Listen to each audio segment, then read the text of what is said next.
د افغانستان سفیر شهزاد ګل آریوبي صاحب سره او هم داشان بریالي نصرتي صاحب د سیاسي چارو شنونکي سره خبرې کوم چې د شیبه د سکایپ له لارې په خبرونه کې را سره مل شوي دي.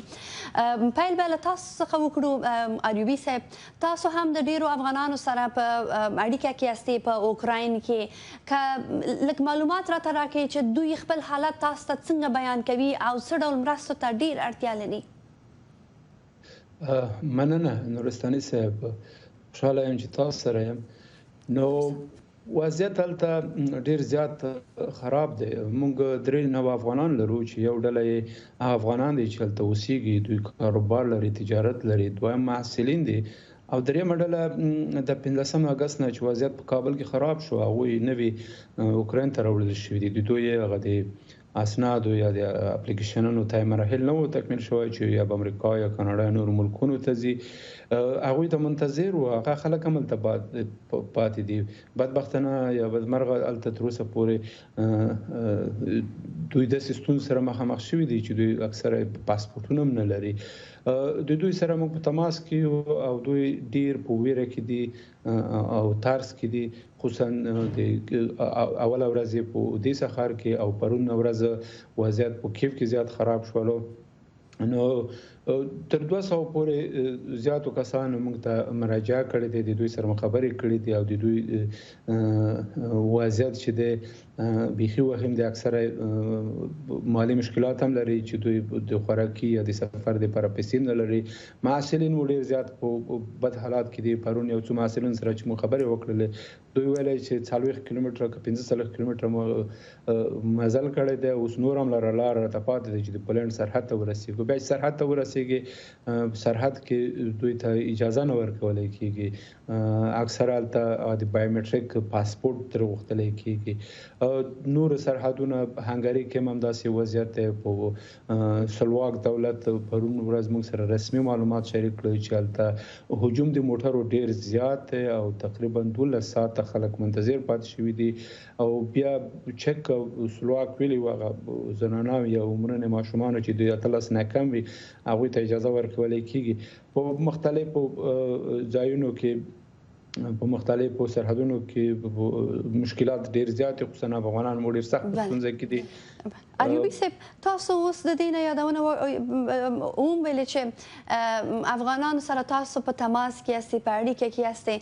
د اوکراین حالات ته په کتو چې هلته بحراني حالات اوس روان دی، دغه افغانانو سره تاسو څنګه اړیکه ټینګولی شئ او دا چې افغانان تاسو ته څنګه مراجعه وکړي؟ هغه افغانان چې هیڅ لاره نه لري، هیڅ بله چاره دوی ته نه ده پاتې په دننه په اوکراین کې، دوی تاسو سره څنګه په تماس کې شي، څنګه اړیکه ټینګه کړي؟ دا وضعیت چې بدل شو په هغه ورځ باندې موږ د یو مخصوص ایمیل او د واتس اپ ټلیفون شمیره مو اعلان کړله. هغه اکثرو ته رسیدلې دی. دوی موږ سره تماس نیسي، دوی ته ځواب وایو. د دوی څخه موږ غوښتنه وایو چې تاسو موږ ته خپل نومونه د اړیکې شمیره او د کوم ښار کې او په کوم حالات کې تاسو هملته اوسېږئ یا محصل یا نوي راغلي. نو دوی اکثره موږ ته تقریبا مراجعه کړې ده او دوی خپل معلومات را سره شریک کړي دي. موږ خپل هیڅ نه داسې امکانات نه لرو، یوازې موږ د ډیپلوماټیکو اړیکو نه چې دلته موږ ښه روابط لرو د سلواک دولت سره، د چک دولت سره او زما خپل شخصي روابط هنګري سره هم ډېر ښه دي. نو دوی باندې د ډیپلوماټیکو اړیکو نه فشار راوړو چې یوازې دوی سرحد ته چې راشي باید متل نه کړلی شي، دوی ته باید اجازه ورکړلی شي. دغه همکاري ورسره کولی شو. بل هغه افغانان چې پاسپورټونه نه لري یا دوی نوي د تخلیه په حالت کې دې موضوع ته هم راځم. آریوبي صاحب، غواړم چې په خپرونه کې نصرتي صاحب هم را سره شته دی چې د دوی نظر هم د اوکراین په حالاتو باندې غواړم چې تاسو نظر ولرم. څه فکر کوي چې دا حالات به څومره ادامه پیدا کړي؟ آیا روسیه به همداسې پرمختګ ته ادامه ورکړي، جګړو ته ادامه ورکړي، که د لویدیځ لخوا د امریکا لخوا پر دوی باندې د بندیزونو د لګولو له امله ممکن دوی بیرته شاتګ وکړي؟ ستاسو ارزونه څه ده؟ ډېر مننه. سلام تاسو لپاره او د تاسو قدرمن لیدونکو لپاره. علیکم سلام. مطمئنا آقای پوتین و تیمش به هدف حرکت کرده و تا به او هدف نرسه برگشت نخواد کرد. ای که چقدر آسیب های دردناک به مردم میرسه و به طرف خودشان میرسه یک بحث علیحده است. ولی اونا قاطع تصمیم گرفتن که بس اوکراین یک طرفه کنن مطابق به استراتژی امنیتی و نظامی خودش. چون شما بهتر از من میدانید که پوتین دولت اگه دیدگاه چی دی؟ اگه دیدگاه نظامی او امنیتی دیدگاه دی. نور مسائل دومره دوی که ارزش نلری. خاصتا به ایرسیا چه دیر اهم دی دوی دپاره. او دوی په هیڅ وجه نغواړي چې دا لاره د خپل ځان لپاره قطع وکړي. ولی تاثیراتش مطمئنا در جنگ چین منافع بیشتر میبره و همچنان امریکا صاحب منافع است و روس‌ها هم صاحب منافع است. شما میدانید که یک حاصلات زمین اوکراین در سال 20 میلیارد دلار برش میده و این تاثیرات را شما گفتین مطمئنا که چین از این بهره میبره. روسیه اگر سویفت سرش بسته شود تمام امکانات نهاد دیگر که خود چین چند وقت ایجاد کرده تمام امکاناتش اونجا سرمایه گذاری خواهد شد و اون نهاد چینی که به نام نصرتی فکر کوي چې دا به په لنډ مهال کې وشي دا څه چې اوس تاسو وایاست چې د اقتصادي اړخه چې هغه سه ګومان کیږي هغه سه به روسیا ونه ځپل شي دوی به بل لار ورته پیدا کوي. فکر کوي چې دا به په لنډ مهال کې وشي؟ خب پلان محال که دوباره تاثیرات هم دا تحریمون دوی باندې نلري مگر اینا وقتی که حمله کردن مطمئنا پیشبینی های بسیار دقیق و مزاویه های پنهانی و جوانبی که به اینا ضرر میرسونه به روسیه اونا را ارزیابی کرده ای به این کار اقدام کردن و در این تصور شخص خودم که رهبری حرکت ملی خط سیوم دارم تصور خط سیومی است که روسیه با توانی با چین و با توافق با چین حرکت صورت گرفته. اقتصاد عظیم چین در پشت از این قضایا است. ولی اگر بگوییم که این تحریمایی که امروز اروپا و امریکا بالایش وارد کردن این دفعتاً تاثیر داره، نه حداقل 4 ماه 5 ماه را خود در بر میگیره. تا او زمان راههای دیگه اینا دارن برای بیرون کشیدن کشورشان و مردمشان تو عبارت از آدرس چین است.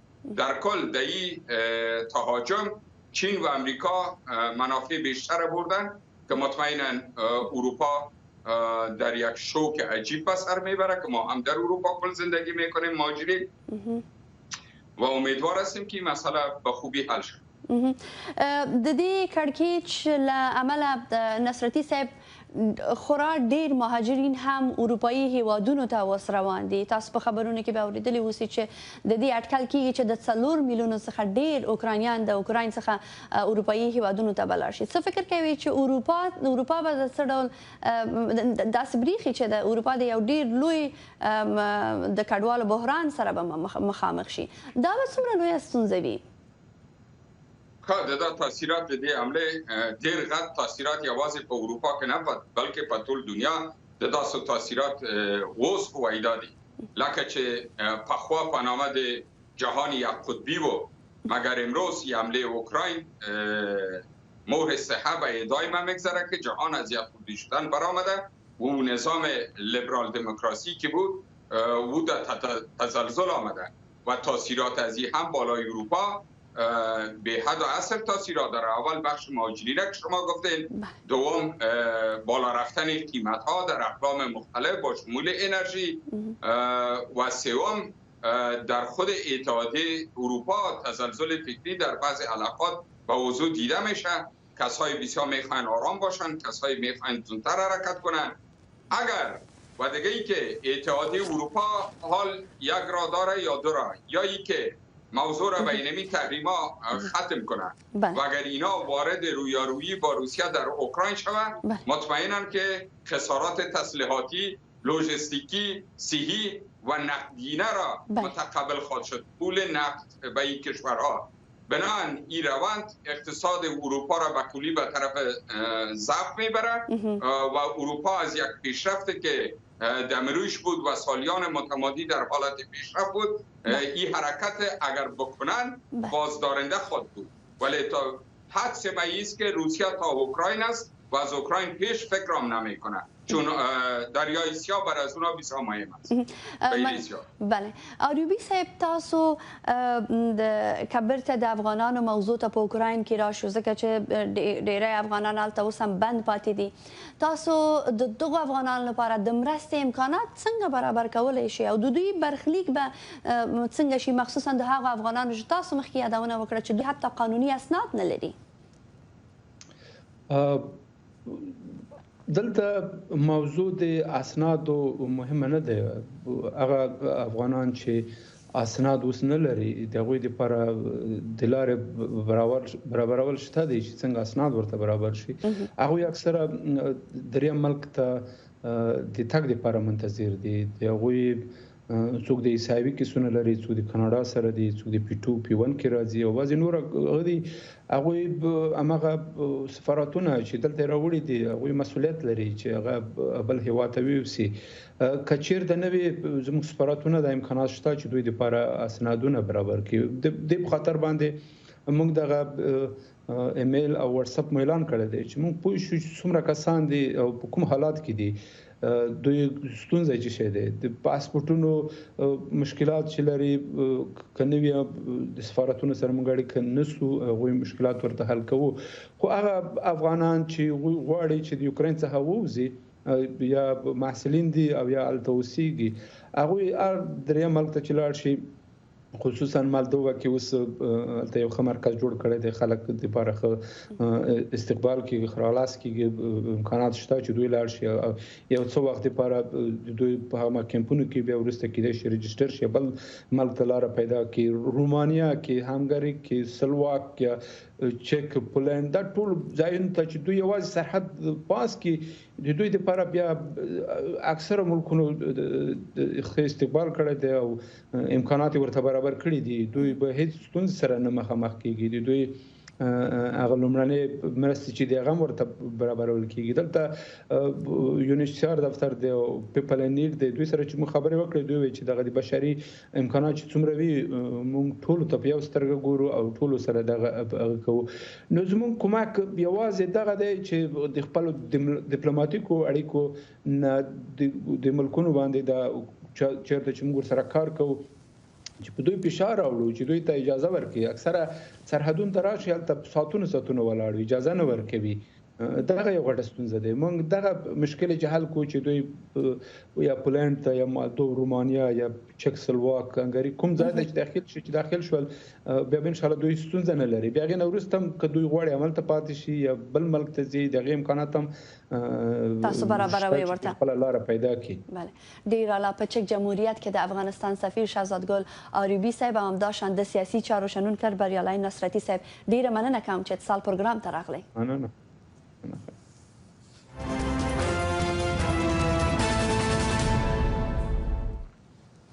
ستاسو نه هم مننه کوم چې تر اوسه پورې د اتصال د خپرونې سره یاست. د امریکا د متحده ایالاتو د مالیې وزارت په افغانستان کې د سوداګریزو او مالي معاملاتو ته د پراختیا ورکولو په موخه نوی جواز صادر کړی. په دغه جواز کې د افغانستان له حکومتي ادارو سره راکړې ورکړې ته هم اجازه ورکړل شوې. پوهان فکر کوي چې دا جواز به افغانستان کې سوداګریزې چارې په نسبي ډول چټکې کړي. نور حال په رپورټ کې ګورو. د امریکا د مالیې د وزارت لخوا په خبره شوې اعلامیه کې ویل شوی چې د مالیې وزارت د دې جواز موخه د افغانستان خلکو ته د بشري مرستو د رسولو لپاره لازم شرایط رامنځته کول.